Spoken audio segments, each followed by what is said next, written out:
Satu keris terkutuk menjatuhkan raja, memecah keluarga, dan mengguncang Singasari. Keris Empu Gandring bukan sekadar pusaka, tapi pengadil berdarah yang menagih 7 turunan. Malam ini, dengarkan bagaimana ambisi berubah menjadi kehancuran. Jika kamu suka kisah sejarah, misteri, dan legenda gelap Nusantara, tekan like, tulis komentar pendapatmu, dan subscribe agar tidak terputus ceritanya. Saksikan sampai akhir, karena rahasia kutukan ini belum pernah diceritakan. Sedalam ini dan menggetarkan bagi semua penonton setia. Malam itu, api menyala lebih terang dari biasanya. Bukan sekadar merah membara, melainkan kuning keputihan, seolah menelan bayangan dinding besalen dan memuntahkannya kembali dalam bentuk asap yang berputar perlahan. Aku berdiri di ambang pintu, menahan napas, ketika suara palu menghantam besi memecah sunyi sekali, 2 kali,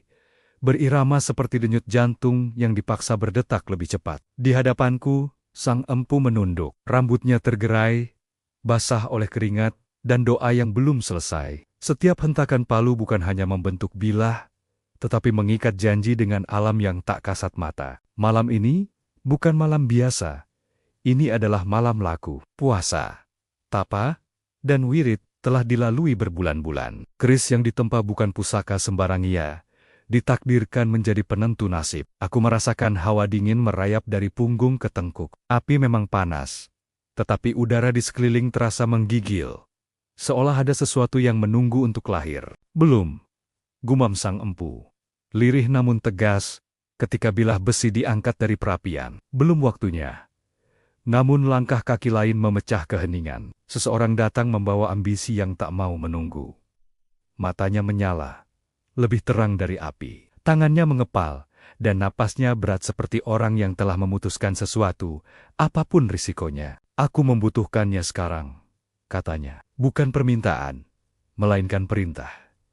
Sang empu mengangkat kepala. Tatapannya tenang, tapi di balik ketenangan itu, ada peringatan yang keras. Pusaka ini belum rampung.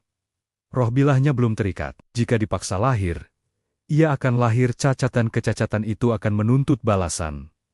Orang itu tersenyum tipis. Senyum orang yang telah berkali-kali menukar rasa takut dengan keberanian palsu. Takdir tidak menunggu orang yang ragu.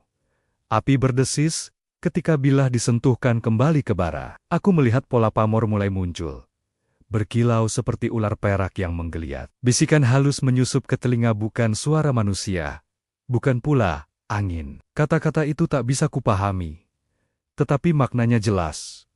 Darah, pergilah, kata sang empu. Kembali saat fajar. Saat itu, keris akan siap, namun tangan itu bergerak cepat, terlalu cepat. Bilah setengah jadi, direnggut dari landasan. Api menyembur, percikan bara beterbangan seperti kayu Nenji Kunong yang tersulut amarah. Untuk sesaat, dunia membeku. Palu terjatuh, doa terhenti, nafas tertahan. Apa yang kau lakukan? Seru sang empu. Menjemput takdir.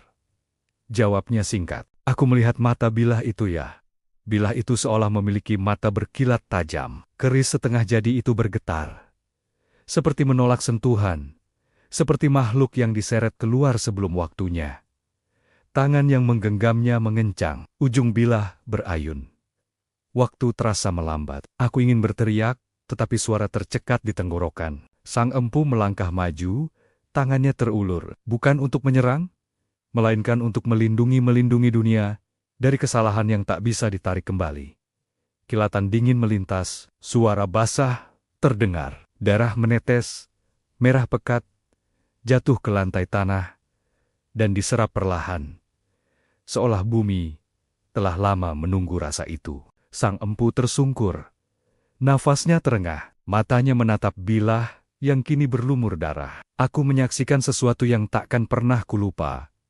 Api meredup seketika, lalu menyala kembali dengan warna kebiruan. Asap menebal, berputar membentuk lingkaran di atas tubuh yang tergeletak. Kau telah memaksa kelahiran, bisik sang empu, suaranya nyaris tak terdengar. Maka, dengarlah sumpahku. Udara bergetar.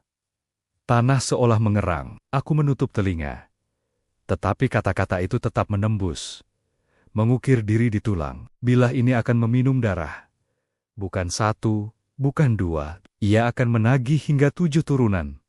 Tahta akan runtuh, keluarga akan saling membunuh. Dan kau akan menjadi awal dari akhir. Orang itu mundur setapak, senyumnya pudar. Namun hanya sesaat. Ambisi kembali mengeras di wajahnya. Kutukan hanya menekat-nakuti orang lemah. Katanya, meski suaranya bergetar tipis, sang empu terbatuk. Darah keluar dari bibirnya. Dengan sisa tenaga, ia menatapku seolah menitipkan pesan terakhir. Ingat malam ini. Begitu kata matanya. Ingat siapa yang memilih jalan ini. Keris itu berhenti bergetar, seolah puas. Seolah telah menerima persembahan pertama. Ketika langkah kaki menjauh, membawa bilah terkutuk itu, aku berlutut di samping tubuh sang empu. Api meredup, menyisakan bara dan bau besi hangus. Di luar, angin berhembus kencang, membawa kabar yang belum diketahui siapapun. Malam itu, sebuah pusaka lahir dalam keadaan cacat, dan bersama kelahirannya, sesuatu yang jauh lebih gelap, ikut bangkit takdir yang akan mengguncang kerajaan, mengalir dari satu darah ke darah berikutnya, tanpa ampun. Di balik tempaan yang belum selesai, kutukan telah dimulai. Kalimat itu bergaung di kepalaku ketika fajar datang dengan warna pucat, seolah matahari enggan menyinari Besalen yang semalam menjadi saksi dosa pertama. Tubuh sang empu terbujur kaku. Api telah padam, menyisakan abu dan bau besi yang menusuk hidung. Namun, ada sesuatu yang tertinggal, bukan bara, melainkan hawa dingin yang menempel di kulit, seperti bayangan yang tak mau pergi. Aku menutup wajah sang empu dengan kain kasar. Tanganku gemetar, darahnya telah mengering di tanah, membentuk garis tipis yang mengarah ke pintu. Seakan menunjukkan jalan kemana pusaka itu dibawa. Aku tahu, sejak bilah itu meninggalkan Besalen, dunia takkan sama lagi. Kabar kematian menyebar cepat, lebih cepat dari angin. Orang-orang berdatangan, murid, tetangga, para pencari pusaka yang pura-pura berduka. Mereka berbisik tentang sumpah, tentang kata-kata terakhir yang diucapkan dengan napas terputus-putus. Ada yang mencibir, menyebutnya sekadar ancaman orang sekarat. Ada pula yang menunduk dalam-dalam karena merasakan getar yang sama sepertiku. Saat matahari naik setinggi tombak, aku mendengar teriakan dari arah barat. Tanah bergetar halus. Burung-burung beterbangan tanpa arah. Seekor kuda meringkik liar dan meronta. Talinya putus begitu saja. Orang-orang saling pandang tak. Ada yang berani bicara. Alam seperti menelan ludah, menyiapkan sesuatu yang lebih besar. Di tempat lain, jauh dari Besalen, bilah setengah jadi itu dibersihkan dengan kain sutra. Darah yang menempel sulit hilang, seperti telah menyatu dengan pamor. Setiap kali digosok, keris bergetar pelan, menimbulkan dengung rendah yang membuat gigi gemeretak. Sang pemilik baru menahan napas. Ia ingin percaya bahwa semua ini hanyalah bayangan rasa bersalah. Namun, ketika ujung bilah disentuhkan ke udara itu sendiri terasa terbelah. Malam berikutnya, mimpi buruk mulai menagih. Aku melihat sang empu berdiri di ambang api. Wajahnya pucat, matanya cekung. Bibirnya bergerak tanpa suara. Ketika aku mendekat, kata-kata itu jatuh satu persatu. Berat dan dingin. 7. Aku terbangun dengan keringat dingin. Mendapati tanah di luar rumah retak halus, seperti bekas kuku raksasa. Di istana, ambisi beradu dengan ketakutan. Bilah itu disembunyikan, tetapi keberadaannya terasa di setiap sudut. Lentera berkelip tanpa angin.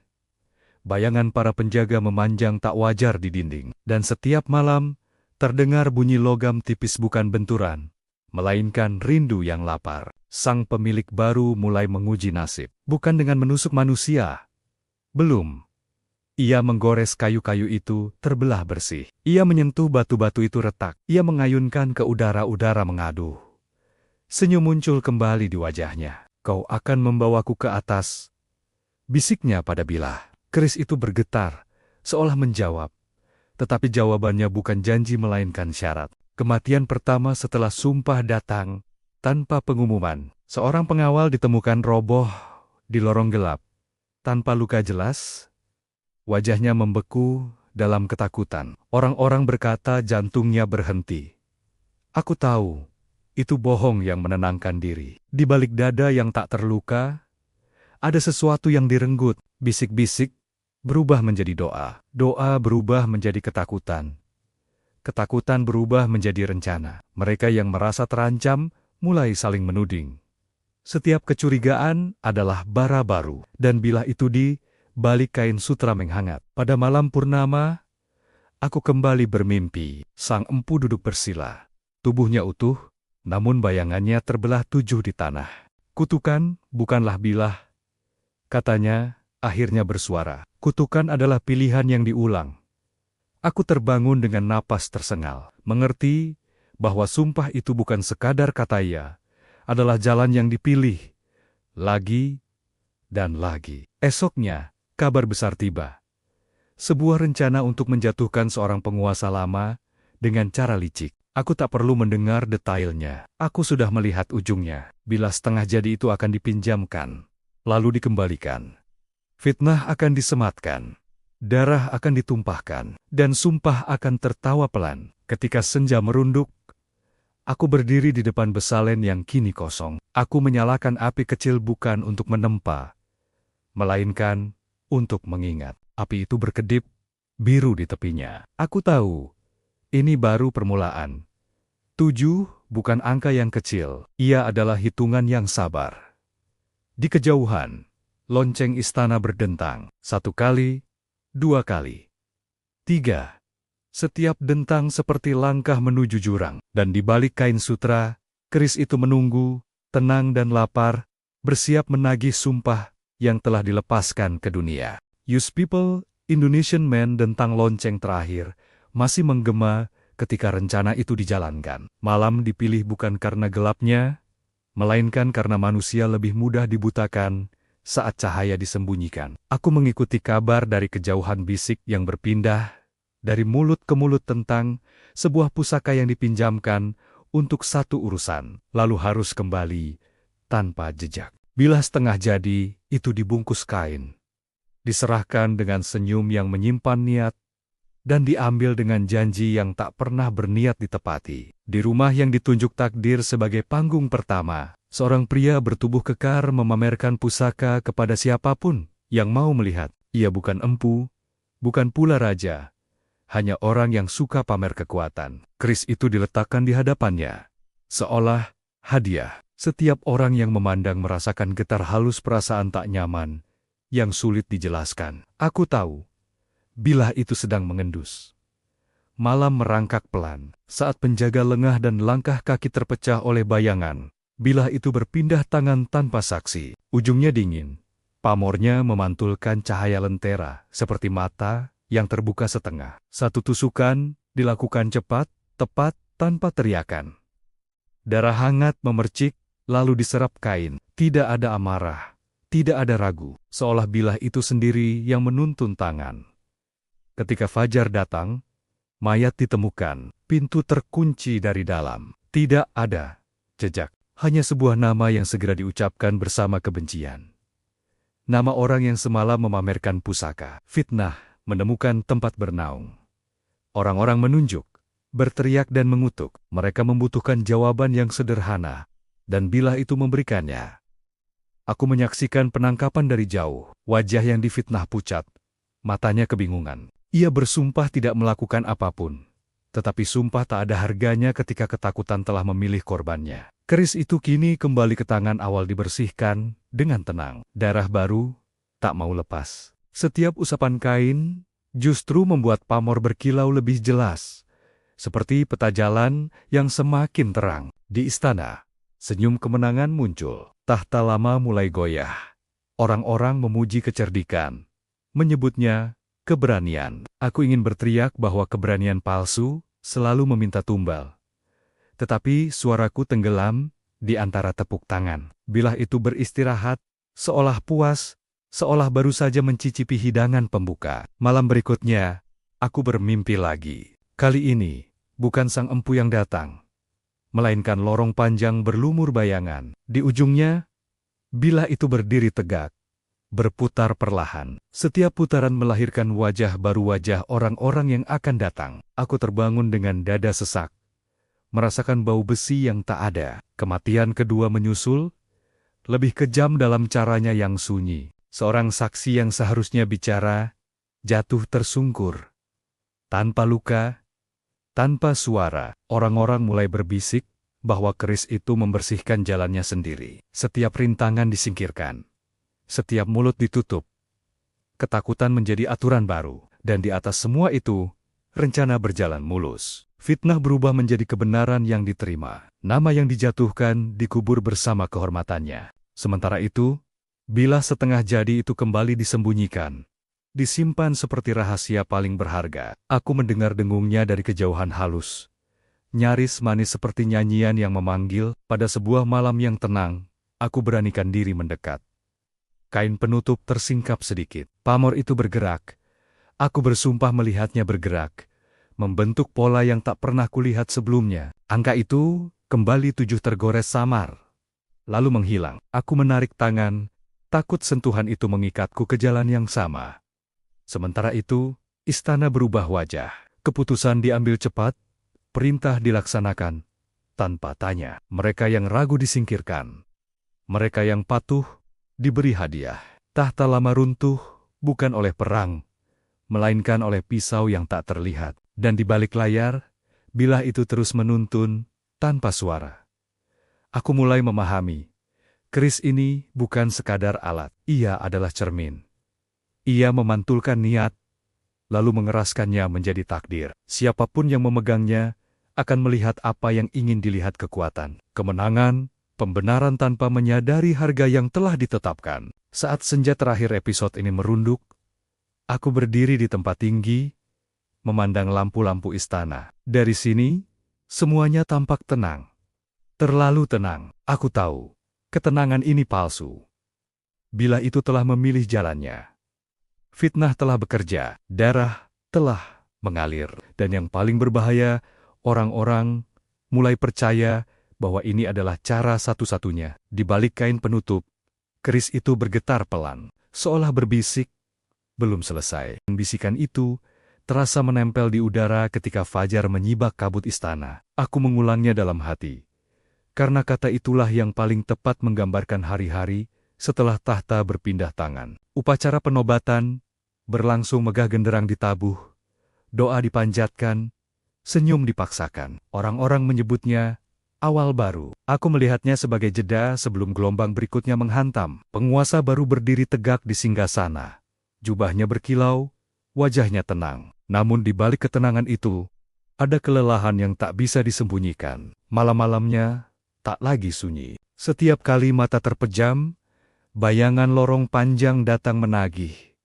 Diikuti dengung logam yang halus, namun tak terelakkan. Ia bangun dengan keringat dingin, mendapati lentera berkelip, meski tak ada angin.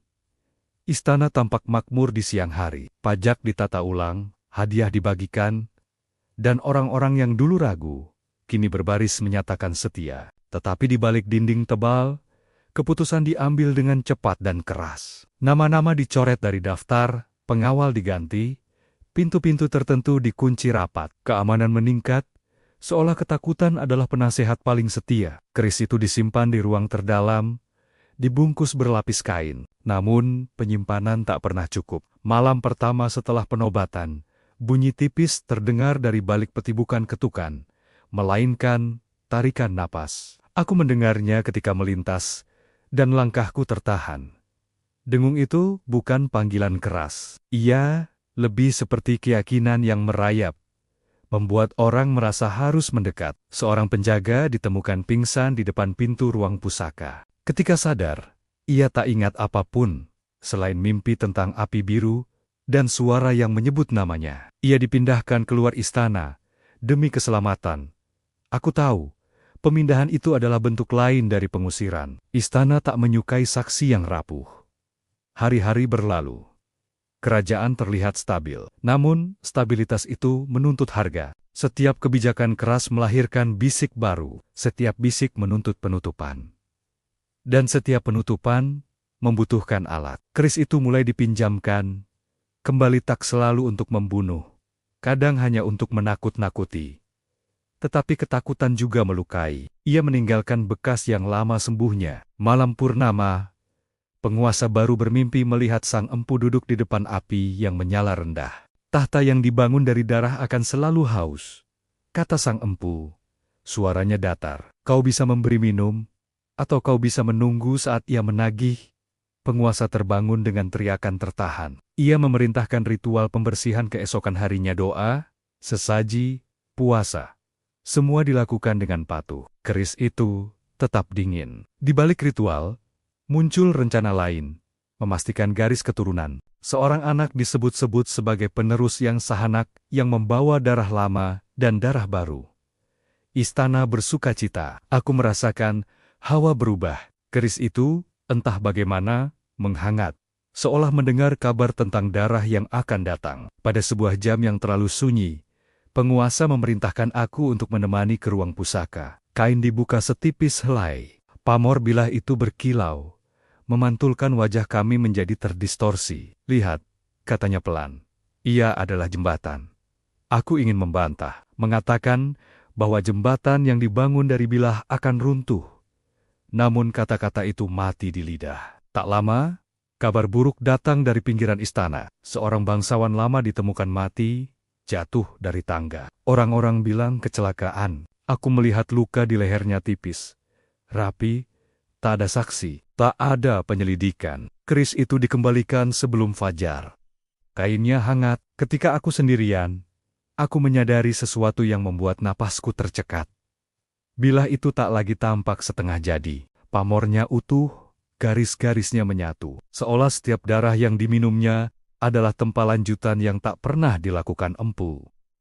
Keris itu menyelesaikan dirinya sendiri. Di aula utama, penguasa berdiri menyampaikan pidato tentang persatuan. Tepuk tangan menggema. Aku menatap langit-langit, membayangkan 7 bayangan yang pernah kulihat dalam mimpi. Satu telah jatuh, yang lain menunggu giliran. Tahta ini berdiri kokoh untuk sekarang. Malam menutup istana. Dari ruang pusaka, dengung itu kembali, lebih jelas, lebih yakin.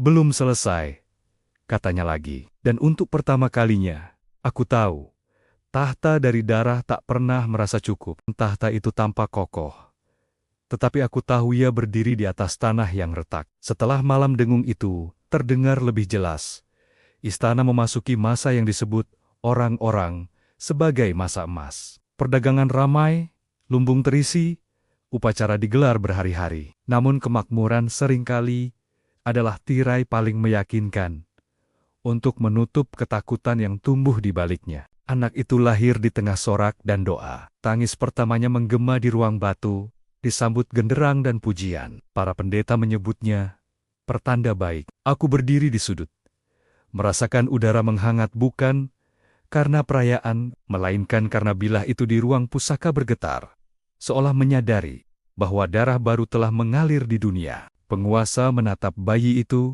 dengan campuran harap dan was-was. Inilah masa depan, katanya, seakan meyakinkan dirinya sendiri.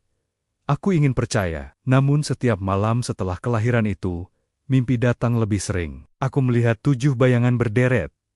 Kini salah satunya berwujud anak kecil, dengan mata yang terlalu tua. Tahun-tahun berlalu, anak itu tumbuh cepat cerdas, pendiam, dan tajam perhatiannya. Ia belajar membaca gerak orang dewasa sebelum kata-kata mereka selesai. Di halaman istana, ia berlatih dengan kayu, memegangnya seperti bilah sungguhan. Setiap kali kayu itu berayun, angin berdesir aneh, membuatku teringat pamor yang bergerak. Suatu sore, tanpa izin, ia menyelinap ke ruang pusaka. Aku menemukannya, berdiri di depan peti, memandangi kain penutup dengan mata berbinar. Kenapa semua orang takut? Tanyanya polos. Aku tak menjawab. Aku hanya menariknya pergi. Namun aku tahu, pertanyaan itu telah terlanjur dilemparkan ke dunia dan dunia akan menjawab dengan caranya sendiri. Kebenaran mulai merayap ke telinga yang seharusnya tuli. Bisik tentang kematian lama, tentang fitnah yang dibenarkan, tentang bilah yang dipinjamkan. Anak itu mendengarnya dari celah-celah percakapan, dari wajah-wajah yang mengeras ketika namanya disebut. Malam-malamnya menjadi sunyi. Ia mulai bertanya pada bayangan, suatu malam, Aku memergokinya terjaga, menatap bulan. Jika kebenaran melukai, apakah ia tetap harus diucapkan? Katanya lirih. Aku tak tahu harus menjawab apa. Aku hanya melihat bayangan Bilah di tanah, memanjang hingga menyentuh kakinya. Tak lama kemudian, penguasa jatuh sakit. Bukan sakit yang merobohkan tubuh, melainkan sakit yang menggerogoti pikiran. Ia terbangun dengan teriakan tertahan, menyebut nama-nama yang telah lama dikubur. Ritual dilakukan lagi. Lebih besar, lebih mahal. Keris itu tetap dingin. Pada malam ketika hujan turun tanpa suara, anak itu masuk ke ruang pusaka. Aku mengikutinya. Terlambat setapak, kain tersingkap. Pamor Bilah itu berkilau lembut, seolah menyambut. Kau tahu? Kata anak itu. Suaranya berubah. Aku mendengar semuanya. Tangannya terulur. Aku ingin menghentikannya, tetapi kakiku terasa terikat. Jangan, bisikku. Kata itu jatuh, tak berarti. Keris itu tak melompat. Ia menunggu. Ketika tangan kecil itu menyentuh gagang, dengung berhenti. Keheningan menekan dada. Aku melihat sesuatu berpindah, bukan cahaya, melainkan keputusan. Keesokan harinya, penguasa ditemukan roboh di ruang pribadinya. Tidak ada luka besar. Hanya satu garis tipis di leher. Rapi, hampir penuh hormat. Istana gempar. Orang-orang menyebut racun, menyebut kutukan, menyebut takdir. Aku melihat kain pusaka hangat. Anak itu berdiri di aula. Wajahnya kosong. Tak ada air mata, tak ada senyum. Ia menatap tahta yang kini kosong, seolah menimbang beratnya. Aku mendekat, ingin memeluk, ingin mengatakan bahwa ia tak sendirian. Ia menoleh dan berkata pelan. Ia memintanya. Aku gemetar. Siapa? Bilah itu. Jawabnya. Hari penobatan berlangsung lebih cepat dari seharusnya.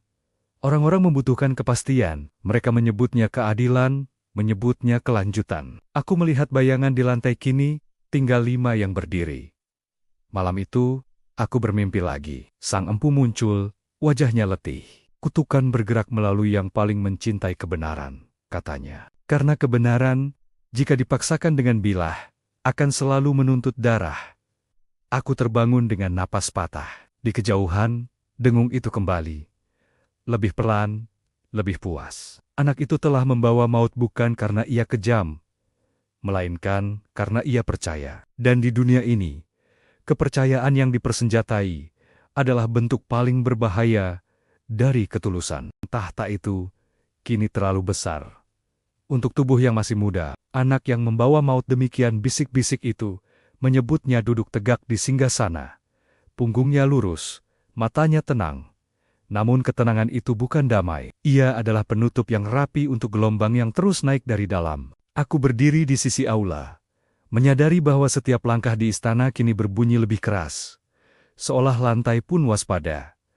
Hari-hari pertama pemerintahannya berjalan cepat. Perintah dikeluarkan ringkas, hukuman dijatuhkan tegas. Mereka yang setia diberi tempat, mereka yang ragu dijauhkan. Orang-orang memuji ketegasan itu. Mereka selalu memuji apa yang membuat mereka merasa aman. Aku melihatnya sebagai gejala.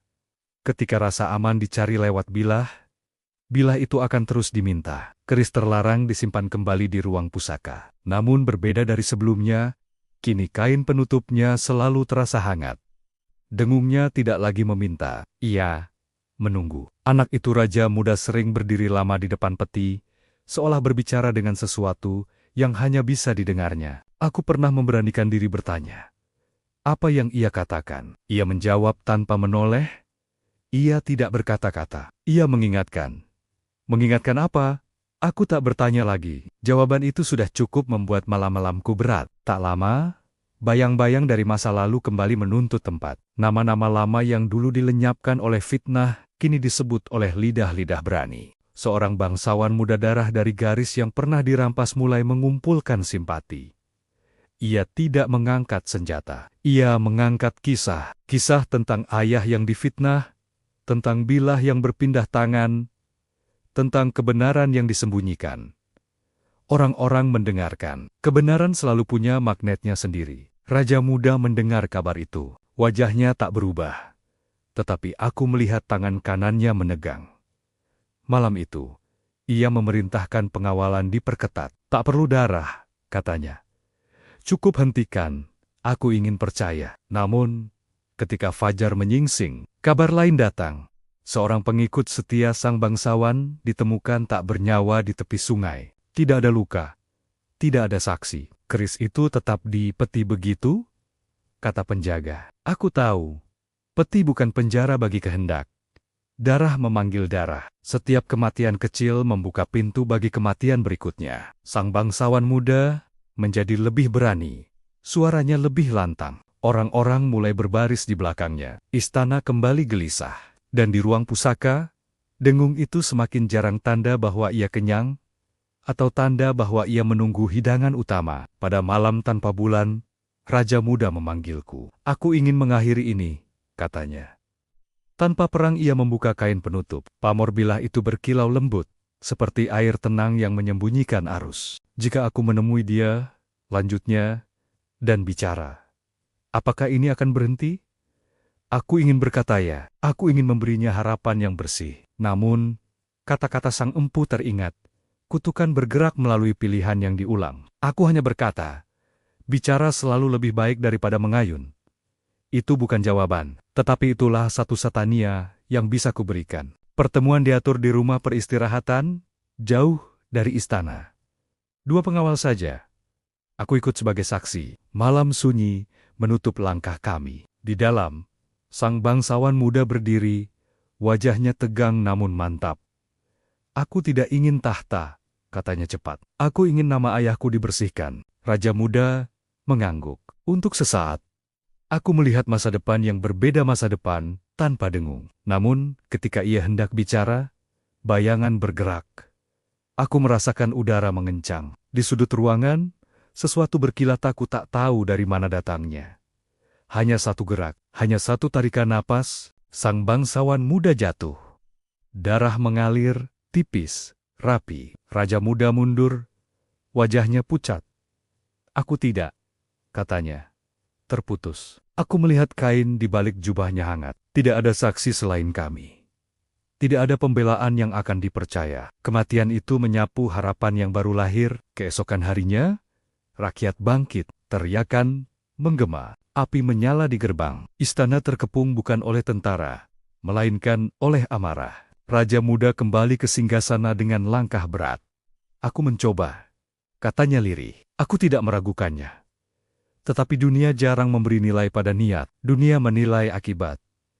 Malam itu, aku bermimpi 7 bayangan kembali. Kini tinggal 4. Sang empu berdiri di belakangku. Wajahnya semakin samar. Darah memanggil darah, katanya. Dan bilah akan selalu menemukan tangan yang merasa perlu. Aku terbangun dengan suara teriakan dari kejauhan.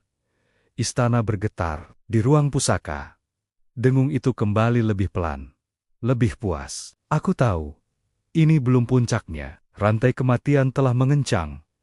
Dan mata rantai berikutnya telah dipilih. Api menyala di luar istana sepanjang malam. Bukan api perayaan, melainkan api kemarahan. Teriakan rakyat bercampur dentang senjata, menciptakan irama yang tak pernah kudengar sebelumnya, irama dari sebuah kerajaan yang retak dari dalam. Aku berdiri di lorong batu, merasakan panas menembus dinding, sementara di ruang pusaka, dingin justru semakin menebal. Raja Muda mengurung diri. Ia menolak makan, menolak nasihat, menolak dunia. Hanya satu hal yang tak pernah ia tolak. Kunjungan ke ruang pusaka. Setiap malam, ia berdiri di depan peti, membuka kain penutup, memandangi pamor bilah yang kini tampak sepenuhnya utuh. Tak ada lagi jejak setengah jadi, keris itu telah sempurna, disempurnakan oleh darah.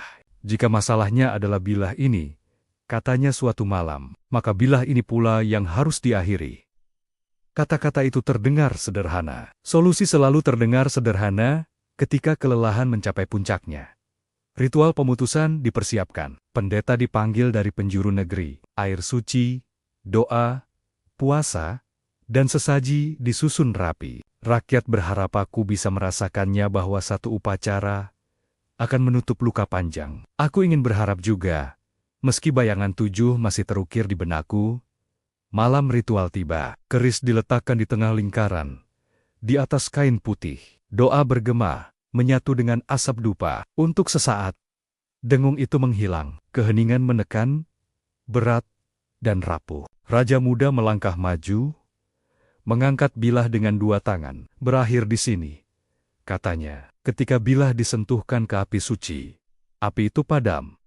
Seketika, asap terhenti di udara. Pendeta terdiam. Dari pamor, kilau dingin menyebar, membuat lantai memucat. Keris itu tidak terbakar. Ia tidak retak. Ia tidak bereaksi. Seolah ritual hanyalah angin lewat. Raja muda jatuh, berlutut. "Apa lagi yang kau minta?" bisiknya. Jawaban datang bukan sebagai suara, melainkan ingatan. Aku melihatnya terhuyung, memegang kepala. Wajah-wajah muncul di matanya ayah. Lawan, sahabat, korban. Aku menyadari sesuatu yang mengerikan. Bilah itu tak meminta darah baru. Ia meminta pengakuan. Upaya kedua dilakukan dengan cara lain. Keris dibuang ke sungai deras, diikat batu. Air menelan kilau itu dengan rakus. Orang-orang bersorak. Aku menatap arus, berharap dengung lenyap bersama buih. Namun malamnya, sungai meluap tanpa hujan. Batu-batu terlempar ke tepi. Pagi hari, kain penutup ditemukan tersangkut di akar kering. Upaya ketiga lebih nekat. Keris hendak dipecah. Palu diangkat tinggi. Ketika dihantamkan, palu retak, gagangnya patah. Bilah tetap utuh. Seorang pandai besi tersungkur, tangannya memar, matanya kosong. "Ia bukan besi," katanya parau. "Ia janji." Hari-hari berlalu. Rakyat semakin murka. Raja muda semakin sunyi. Dan di antara semua kegagalan itu, aku akhirnya mengerti. Pusaka ini bukan sekadar benda terkutuk. Ia adalah simpul mengikat ambisi, kebenaran, dan rasa bersalah menjadi satu. Menghancurkannya berarti mengurai simpul itu, dan simpul tak pernah terurai oleh palu. Pada suatu malam, Raja muda memanggilku. "Jika bukan dihancurkan," katanya, "maka diputuskan." Ia menatapku. Mata merah, bukan bilahnya, jalannya. Kami duduk lama, tanpa kata. Lalu ia berdiri, membuka peti, dan untuk pertama kalinya sejak lama, menutup kain penutup dengan mantap. "Aku tidak akan memakainya lagi," katanya. "Aku akan mengaku." Keesokan harinya, di aula utama, Raja muda berdiri di hadapan rakyat. Api di luar meredup, ia mengangkat tangan. "Ada kematian yang aku biarkan," katanya lantang. "Ada fitnah yang aku warisi. Ada darah yang aku bawa." Suara bergetar, tetapi tak goyah. Aula membeku. Pengakuan itu seperti pisau yang memotong udara. Sebagian menangis, sebagian berteriak, sebagian menuntut lebih. Namun, sesuatu berubah. Dengung itu aku merasakannya melemah. Untuk pertama kalinya, bilah itu tak lagi hangat. Malamnya, aku bermimpi 7 bayangan lagi. Kini tinggal 2 yang berdiri. Sang empu muncul, hampir transparan. "Pusaka terlaknat bukanlah bilah," katanya. "Ia adalah jalan yang ditutup oleh kejujuran." Ia menatapku lama, tetapi kejujuran selalu datang dengan harga. Aku terbangun dengan firasat buruk. Di luar, langkah-langkah berat terdengar mendekat ke istana. Rakyat belum puas, dan meski jalannya mulai terputus, simpul itu belum sepenuhnya terurai. Episode ini belum berakhir ya. Hanya menahan napas sebelum keputusan terakhir dijatuhkan. Len kelangka berat itu akhirnya tiba di gerbang. Pagi merekah dengan warna abu-abu. Seolah matahari pun ragu menyinari hari yang akan menentukan segalanya. Aku berdiri di balkon istana, memandang lautan manusia yang berkumpul wajah-wajah lelah. Mata-mata yang mengandung amarah dan harap sekaligus. Pengakuan Raja muda telah membuka pintu. Tetapi pintu yang terbuka tak selalu membawa damai. Kadang, ia hanya mengundang angin badai.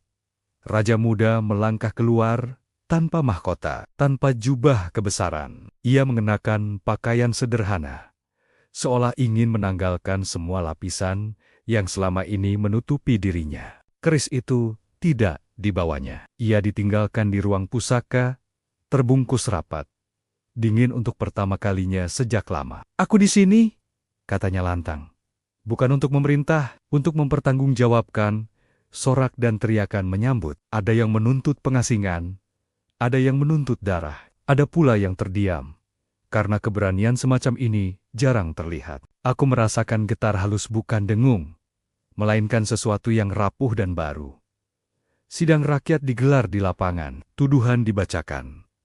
Kesaksian disampaikan. Kebenaran yang lama disembunyikan, kini berdiri telanjang, menyakitkan mata. Raja Muda mendengarkan semuanya tanpa membela diri. Ketika tiba gilirannya berbicara, ia hanya berkata, "Aku akan menerima putusan apapun." Putusan itu datang seperti matahari yang akhirnya memutuskan untuk terbit. Raja Muda dijatuhi hukuman pengasingan. Tahta dinyatakan kosong. Dewan akan memimpin sementara, hingga darah tak lagi menjadi mata uang. Kerumunan bergemuruh, sebagian kecewa karena tak ada kematian, sebagian lega karena ada akhir. Saat senja turun, Raja Muda berjalan pergi, diiringi dua pengawal. Ia menoleh sekali, menatap istana yang membesarkannya sekaligus memenjarakannya. Tatapannya bertemu denganku. Tidak ada penyesalan di sana, hanya kelelahan dan harap yang sederhana. Semoga ini cukup.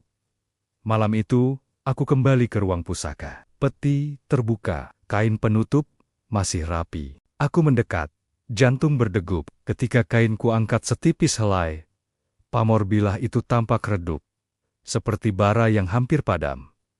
Tidak ada dengung, tidak ada hangat, hanya keheningan yang jujur. Aku bermimpi terakhir kalinya. 7 bayangan muncul kini satu persatu memudar, hingga tinggal satu. Sang empu berdiri di hadapanku, senyum kecil di wajahnya. "Kutukan bukan dihentikan," katanya lembut. Ia ditinggalkan. Bayangan terakhir memudar, mimpi pun berakhir. Hari-hari berikutnya berlalu tanpa darah. Tidak mudah, ada keributan kecil, ada dendam lama yang menuntut tempat. Namun, tanpa bilah yang memimpin, setiap konflik menemukan batasnya. Dewan bekerja pelan, canggung, tetapi nyata. Rakyat belajar bahwa keadilan tak selalu berkilau kadang. Ia hanya bertahan. Tentang keris itu, kami sepakat pada satu hal. Ia tak boleh menjadi pusaka siapapun. Di sebuah fajar yang tenang, kami menguburkannya di tempat yang tak tercatat, jauh dari sungai dan api, di tanah yang disaksikan hanya oleh batu dan angin. Tidak ada doa besar, hanya niat yang tegas.